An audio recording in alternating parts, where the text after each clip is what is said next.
Hi friends, నేను మీ విజయ. ఇవాళ మన రెసిపీ వచ్చి బియ్యం పిండి చెక్కలు. ఇవిగో ఉల్లిపాయలు తీసుకున్నాను, క్యారెట్ తురుము తీసుకున్నాను, పచ్చిమిర్చి తీసుకున్నాను, అల్లం ముక్కలు తీసుకున్నాను, కొత్తిమీర తీసుకున్నాను, కరివేపాకు తీసుకున్నాను. మనం ఇప్పుడు అల్లం ముక్కలు వేద్దాం. ఇవన్నీ వేసేస్తున్నాను.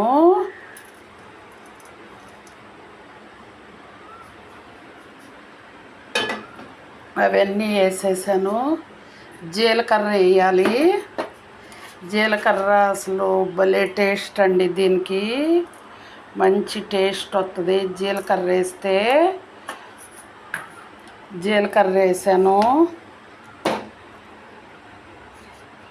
తగినంత ఉప్పు వేస్తున్నాను. ఉప్పు కొంచెం, చాలా టేస్టీగా వస్తుందండి.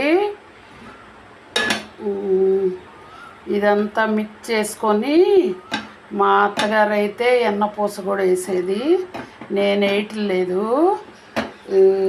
కొంచెం పచ్చెనగపప్పు కూడా వేసుకోవచ్చు, కాకపోతే నేను వేయట్లేదు. హాయ్ ఫ్రెండ్స్, కలిపేసాను, ఉండలు చేసేసాను ఫ్రెండ్స్.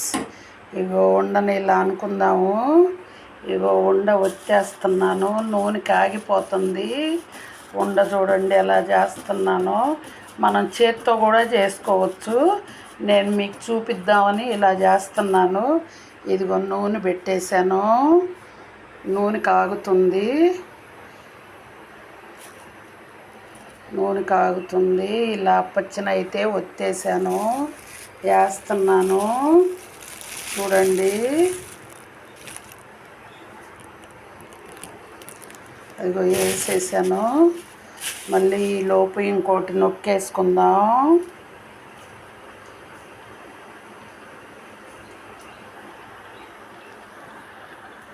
ఇంకోటి నొక్కేసుకుందాం. ఇంకోటి చేసేస్తున్నాను ఫ్రెండ్స్. ఇలా వేసేసుకోవాలి.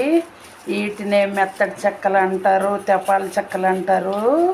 మన అమ్మ వాళ్ళు మనకి బాగా చేసి పెట్టేవాళ్ళు. చూడండి ఎలా ఉడుకుతుందో.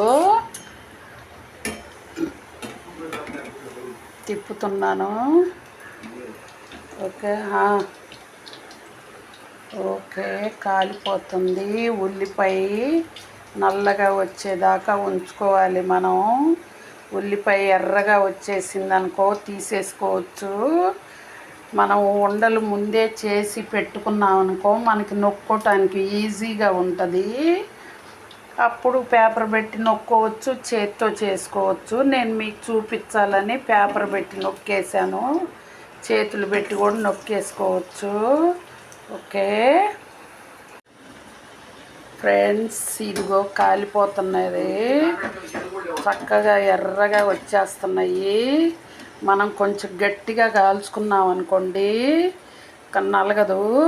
కొంచెం లైట్గా ఉన్నప్పుడే తీసుకోవాలి. ఇలా తీసేసుకోవాలి, పక్కన పెట్టి. నూనె అంతా ఒడిగిలిపోద్ది. హాయ్ ఫ్రెండ్స్, అయిపోయింది ఇది. ఇలా ఉల్లిపాయ ఎర్రగా రాగానే తీసేయాలి. ఇగో ఫ్రెండ్స్, కాల్ చేశాను చూడండి, చాలా పర్ఫెక్ట్గా వచ్చినాయి. ప్లీజ్ లైక్ చేయండి, షేర్ చేయండి, సబ్స్క్రైబ్ చేయండి. Okay friends.